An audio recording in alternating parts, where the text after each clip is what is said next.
I'm Weston Keaton, 36. Youngest of 3. Invisible by design. My father built startups, my brothers built legacies. Me? I built things no one saw but everyone used. Firewalls. Encryption tunnels. Zero trust architectures. The invisible skeletons of systems they didn't even understand, but trusted blindly. And I was fine with that. Until the moment HR decided I didn't belong anymore. Sit down, Mr. Keaton, Garrick Porter said. Voice bland. Smile nowhere. The room was glass. Cold. Silent. The kind of sterile where truth gets killed without leaving blood. Beside him, Estelle Blaine, VP of HR, looked at me like I'd already confessed to something. Maybe I had, by simply being smarter than I was supposed to be. She slid a thin folder across the table. Security picked this up on external surveillance, she said. Vanth SEC. Thursday night. I didn't move. Just stared at the grainy printed photo of me walking into a building downtown. They thought it was proof. It wasn't. You've been working for a competitor, Porter continued. Violation of Clause 17C, non-compete breach.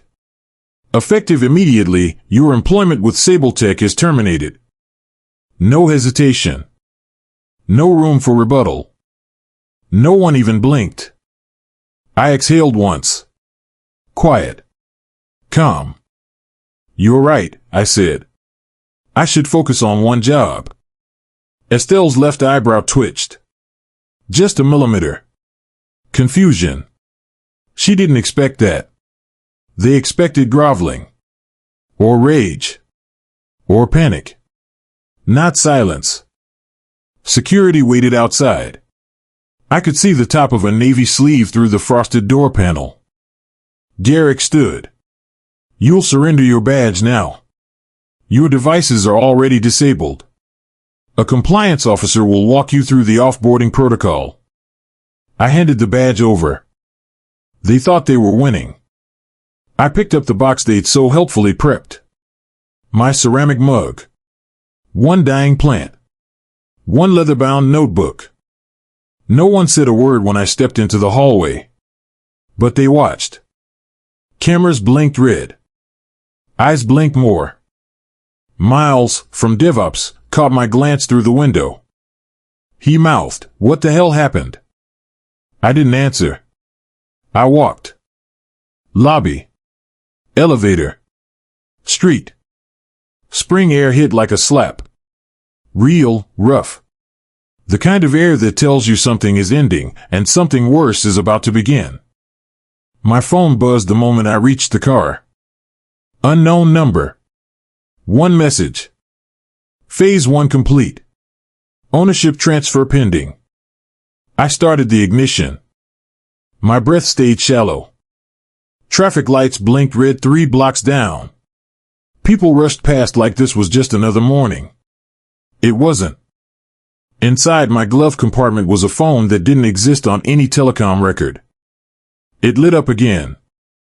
A second notification. Encrypted. For characters only. T72. I tightened my grip on the wheel. To a future we can't escape, my father used to say. Only outmaneuver. It hit me then. They didn't fire me. They just handed me the keys. I parked on the upper level of the Golden Market Garage in Soma. Not because it was close. Because there were no overhead cameras on that floor. I pulled the second phone from the glove box. No fingerprint reader. No facial unlock. Just a rotating cipher pad. I spun the wheel, 3D1. X. Screen lit green. Connection secure.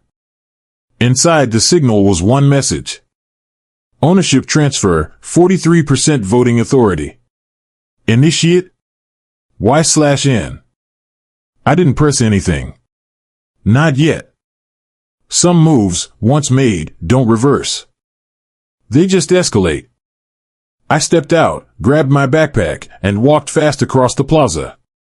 A delivery drone buzzed overhead. Glass tower shadows stretched over the pavement like long fingers. 3 blocks later, I was inside the shell company's front. A real estate management firm on paper. In reality, a digital smokescreen for Vanth SEC acquisitions. Zara Devlin was already inside, pacing. 2 days, she snapped. I told you not to show up there in person. They were watching me anyway. Not like this. Her voice cracked, not out of fear, out of control. I dropped my bag. Pulled the drive. Plugged it into the custom port on her tablet. Files decrypted fast, ownership charts, LLC shells, cross-state filings, Delaware and Wyoming incorporations stacked like Russian dolls. You didn't tell me you were behind V. Keaton Holdings, Zara hissed. That's not just side consulting. That's full acquisition. You lied.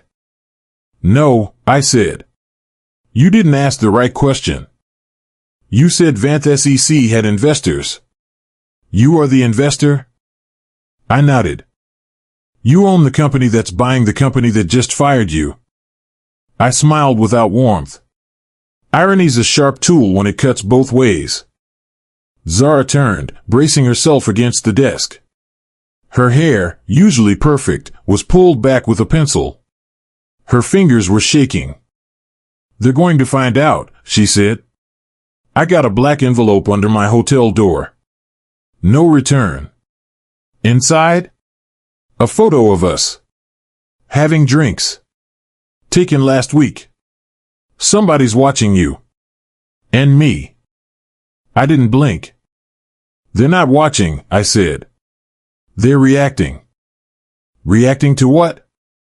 Losing. She stared. You think this is a corporate pissing match, I continued. But this isn't about contracts. It's about leverage. And they just cut the wrong person loose. She didn't argue. But she didn't relax either. I pulled up a document, Vanth SEC merger timeline. 3 days from now, V. Keaton Holdings would be revealed as primary proxy owner. Unless I triggered it sooner. And I had to. Zara slid over a burner phone. They're using voice AI scrapers. Don't call anyone from your own devices. You're in this now. Her hand brushed mine. Not affectionate, urgent. You understand what happens next? Yes, I said. The mask comes off. Cut scene.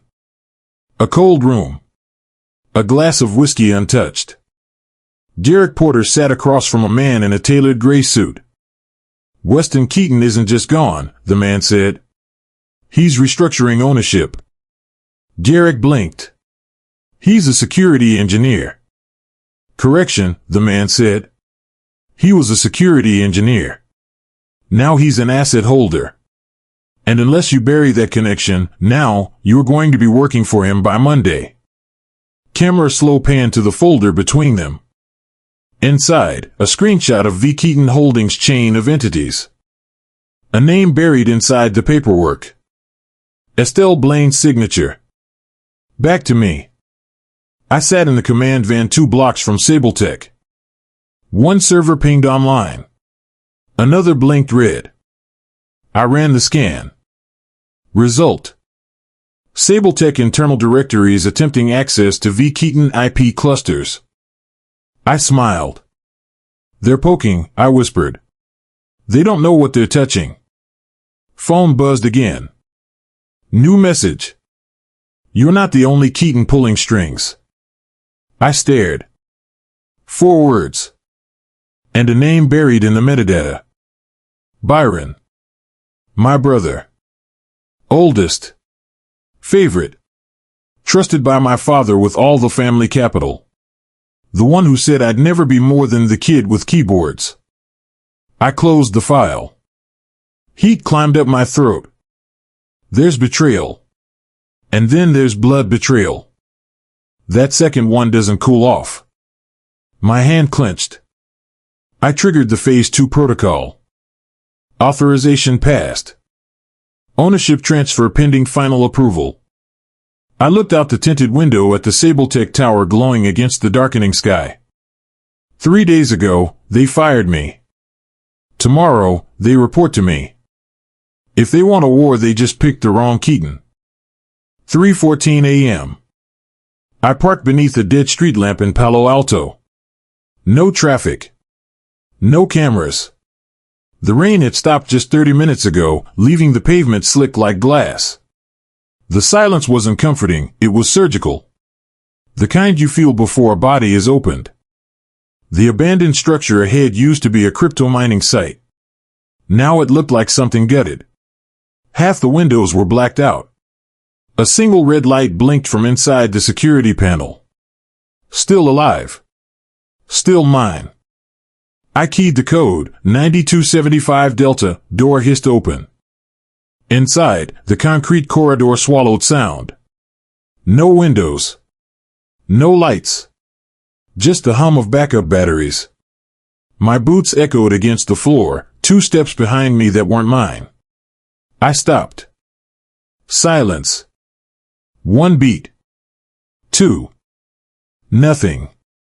Paranoia is just preparation with better instincts. Down the hall, I reached the core vault. 1 retinal scan. 1 palm print. 1 encrypted phrase whispered into the speaker. To the ghosts they forgot to bury.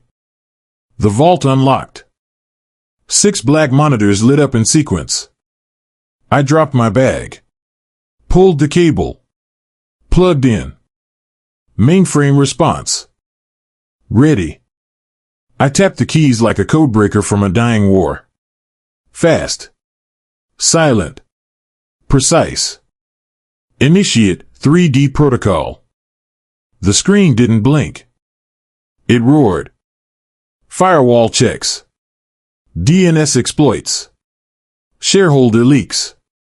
Audio files pulled from encrypted backups. Meeting minutes.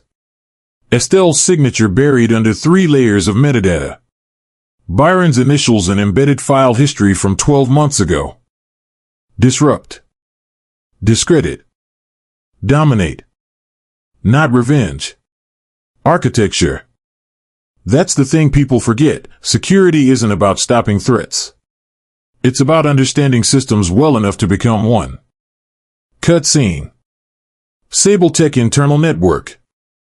2:17 a.m. One junior sysadmin, Miles Reddick, was running overnight diagnostics. Something pinged. Unusual IP request. Inbound connection from internal proxy node? He clicked once. Nothing. Then again. File appeared. No name. No sender. Just 4 words. Read or regret. Inside, a clipped audio file. Garrick's voice. We bury Keaton now. I want the file scrubbed by Monday. If it leaks, it's on your ass, Estelle. Miles hit pause. His hands trembled. Back to the vault. My fingers moved faster. I launched the media cascade. Corporate forums. Whistleblower channels. Encrypted journalist inboxes. Everything automated, time release, redundant, verifiable. You can't shut down a signal that doesn't need a mouth. They called me invisible. They forgot what happens when the invisible stops cooperating. Another screen lit. Zara. Her video feed was grainy. You have 10 minutes, she said. After that, I lose my access to the firewall keys. You in or not? I'm in. She hesitated. Someone's been inside my systems. Who? They spoofed my Mac. Masked the trail. But the pattern was familiar. I looked up. Family familiar? She nodded. Your brother's a ghost, West. But this feels like him. I leaned closer to the mic, then I guess it's time he stopped haunting and started bleeding. She flinched. Careful. You're not the only one with a legacy on the line. Legacy's a word rich people use to excuse betrayal. 4:09 a.m. Vault backup triggered. A whisper of static bled into the room. Then, footsteps. Real this time. No echo this time. Just pressure. I reached under the desk. Gripped the cold handle. You really want to do this? I said, not turning around. Silence. Then, click. Safety. Not a threat. A warning. You set up Zara, I said. Slid the black envelope under her door. Still no response. Working with Byron? I pressed. Then, a man's voice, low. Familiar. Flat. Working for him. I turned. One of Byron's former business partners. Rourke. I hadn't seen him since he toasted at my father's funeral. He looked older. Angrier. Your brother said you'd resist, he said. He also said you'd already triggered the cascade. I nodded. Then we have a problem, he added. I smiled. Only if you're still expecting to win. He pulled a phone from his coat. Flipped it. It showed a live feed. Byron. He was at my old apartment. Holding something. No. Someone. Zara. Bound. Gagged. I'm giving you one chance, Weston, Byron's voice crackled over the feed. You end the protocol. Or she disappears before the sun comes up. I looked at the screen. I looked at the kill switch. My heartbeat didn't spike. My voice didn't shake. Because I already knew. They didn't just fire me. They're trying to erase me. 5:03 a.m. I was back on the road, engine growling beneath my ribs like an animal waiting to bite. Rain started again, spitting across the windshield like warning shots. I didn't flinch. Didn't blink. Zara was somewhere in that apartment, maybe still alive, maybe already a message. The screen on the dash kept replaying Byron's face. I killed the feed. Turned down 17th. Byron always played clean in public. That was his brand, polished, composed, the brother who could shake the governor's hand and make a senator laugh over whiskey. But behind that? Rage. You can't outmaneuver someone who doesn't care about the rules, I'd once told him. He'd smiled. You just have to own the board. Now I did. But he was still trying to burn it. I reached my old building at 5:14. The lobby was dark. No doorman. No front desk. The HOA had gone digital last year, remote access only. I used the old failover code. Door clicked. Elevator dead. I took the stairs. 2 at a time. Quiet. 5th floor. My unit. Door slightly ajar. Gun drawn. Not a metaphor. A Beretta from the safe house. I eased the door open. The apartment smelled like sweat and adrenaline. The kind of tension you can taste. Couch overturned. Coffee table shattered. Zara's phone on the floor, screen cracked. No Zara. But blood, just a smear, on the edge of the granite counter. Fresh. I swept through the rooms. Empty. Closet door ajar. Inside, one black duffel. Unzipped. Inside, hard drive. Burner wallet. Thumbprint locked ledger device. And a note. Typed. Still think you're the only one watching? Cut scene. A secure room. Garrick and Estelle. She held a printed email. Encrypted header. Spoofed sender. She slammed it on the table. He's not bluffing. He just hit our Cayman shell. Garrick's face lost color. Withdrawals? 2. 1 routed to Wyoming. 1 to a holding account in Illinois. Both scrubbed. No name. No jurisdiction. Garrick stood. We bury him tonight. Before the board meeting. Estelle nodded. You want media? No. You call Nolan. She paused. That's not protocol. It is now. Back to me. I was already gone from the apartment. Downtown. 3 blocks from the financial district. Inside a coffee shop that never asked names. Noise. Steam. Distraction. Perfect. Laptop open. Drives hooked. I decrypted the files in the black duffel. Zara had been working off-grid. Digging deeper than I thought. Names. Routes. Insurance. Byron wasn't just buying silence. He was laundering power. 2 senators. 1 federal prosecutor. And a shell NGO tied to a private defense contractor. She'd linked it all. She'd also triggered a failsafe. Video file embedded. Zara. Pre-recorded. Blood on her temple. Bruise on her cheek. If you're seeing this, I'm compromised, she said. Voice steady, eyes burning. Byron knows. He's pulling in Nolan. They're prepping a narrative. You're going to be the villain in this story. Unless you break it first. I sat back. Nolan. The fixer. Corporate ghost. Operates in the gray zone between compliance and conspiracy. Byron was escalating. So would I. 6:32 a.m. Sable Tech boardroom.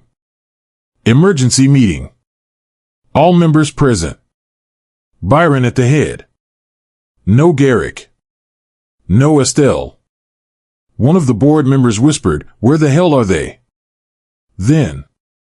Door burst open. Nolan stepped in. Wearing black. Eyes like obsidian. In his hand, documents. Emergency motion, he said. Filed 20 minutes ago. He tossed the papers on the table. Ownership shift. Proxy vote override. The board leaned in. This is illegal, Byron snapped. No, Nolan said flatly. It's thorough. One board member read aloud. Primary voting power transferred to V. Keaton Holdings. Dead silence. Byron stood. He forged that. But then, door opened again. Me. I walked in. Calm. Slow. Every eye snapped to me like a trigger. This isn't a takeover, I said. It's reclamation. The vineyard gate opened without resistance. That should have warned me. Napa Valley at night smells like wet earth and money. Rows of vines cut the darkness into clean lines, disciplined, obedient. Byron liked order. He liked owning things that grew because he told them to. The estate sat at the top of the hill, lights on, curtains open. No attempt at hiding. Confidence or a trap. I parked short. Killed the engine. Listened. Wind through leaves. A generator humming somewhere below the house. No guards in sight. That was mistake number 2. I moved uphill on foot, keeping to shadow, breath controlled. Slow is smooth. Smooth is fast. Another thing my father used to say, right before telling me I wasn't built for real battles. Front door was unlocked. Inside, classical music played softly. Bach. Of course. Byron stood by the fireplace, glass of wine in hand, jacket off like this was a family dinner instead of a declaration of war. You always did arrive quietly, he said without turning. Like a rumor. Let her go, I said. He smiled. You still think this is about her? The lights brightened. Automated. Timed. Zara sat tied to a chair near the kitchen island. Alive. Bruised. eyes sharp. She met mine once and nodded. Still fighting. Don't, she said. He wants you close. Byron finally turned. Older. Grayer. Same smile that used to scare my teachers. You own 43% of a company you never wanted to run, he said. And you think that makes you powerful? It makes me visible, I replied. He laughed. Visibility gets you killed. He tapped the tablet on the counter. Every screen in the room lit up, server diagrams, live feeds, SEC's core architecture. Do you know what a kill switch is, West? He asked calmly. It's not destruction. It's control. One command, and your pretty systems bleed compliance errors until regulators eat them alive. My watch vibrated. Silent alert. Unauthorized access attempt detected. I raised my wrist slightly. Funny thing about switches, I said. They work both ways. His smile thinned.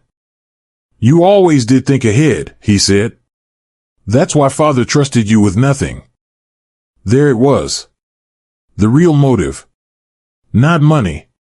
Not power. Inheritance. I was the spare, he continued. You were the liability. The quiet one who watched.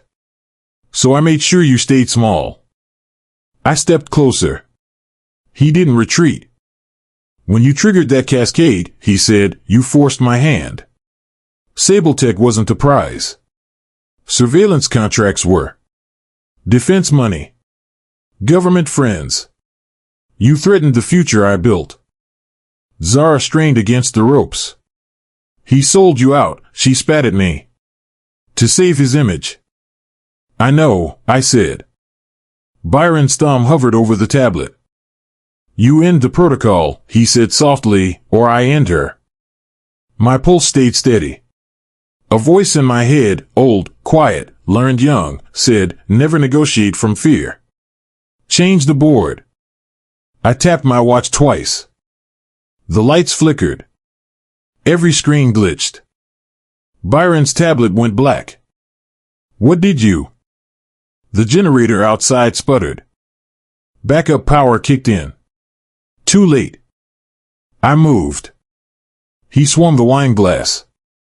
It shattered against the wall. Red sprayed like a warning. We collided near the cellar stairs. Bottles cracked underfoot. The air filled with alcohol and copper. He was stronger than I remembered. Rage does that. But rage is sloppy. He grabbed my collar. You were never meant to win. I drove my elbow into his ribs. Felt them give. Winning isn't loud, I said. It's thorough. We went down hard. He reached for something in his pocket. I kicked it away. A phone skidded across the tile. Zara screamed as the chair tipped. I caught it before it fell. Cut the ties. She stood, unsteady. You okay? Move, I said. Now. She ran. Byron tried to stand. Failed. Sirens cut through the night, distant, then closer. Not police. Not yet. Regulators. I'd filed mandatory reports 20 minutes earlier. SEC, FTC. DOJ referrals. Everything clean. Everything legal. Paper beats muscle every time. Byron laughed from the floor. You think this ends here? I looked down at him. Blood on his lip. Fear in his eyes for the first time. It already did, I said. You just didn't read the fine print. Red and blue lights washed the walls through the windows. Agents poured in. Calm. Efficient. Warrants in hand. As they took him, he looked at me one last time. This family eats its own, he said. I nodded. Only when it forgets who built the foundation. Outside, dawn started to bleed into the sky. The vineyard looked peaceful again. Like nothing happened. Zara stood beside me, wrapped in a jacket, breathing hard. "What now?" she asked. I watched them load Byron into the car. "This ends where it began," I said, in the dark. The agents closed the door. With no one else to blame.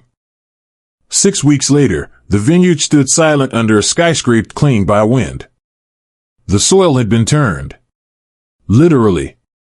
Investigators dug through half the western slope, unearthing flash drives and sealed documents buried in old barrels. Byron's secrets hadn't aged well. He was gone now, federal custody, bail denied, multiple indictments pending.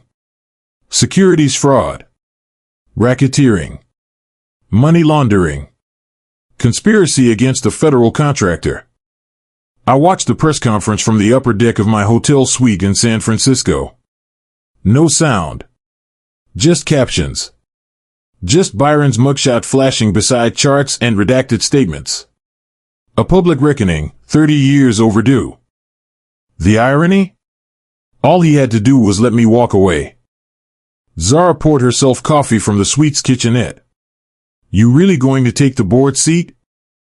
"I'm not taking it," I said. "I already did." She raised a brow. "I thought you hated all that corporate crap." "I do. But sometimes, the best way to end a system is from inside it." She steadied me. "You talk like you've already mapped it all out." "I have," I said. "It's in the quiet details.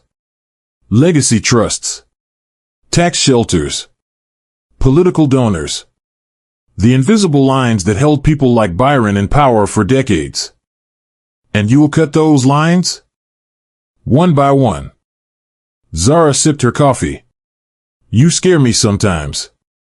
"You should. I'm the man they thought was weak." I left her standing there and stepped out onto the balcony. The fog hung thick, rolling off the bay like breath. Lights blinked from the Golden Gate. Somewhere below, a cable car clanged. Life moved.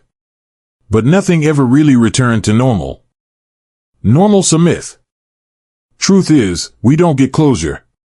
We get consequences. My phone buzzed. A message from AMC's general counsel. The SEC had cleared my whistleblower disclosures. Vant SEC would retain its contracts. I'd be paid in full. Plus leverage. Everything I'd built in secret had survived the storm. But something in me hadn't. You don't take down a man like Byron without sacrificing pieces of yourself.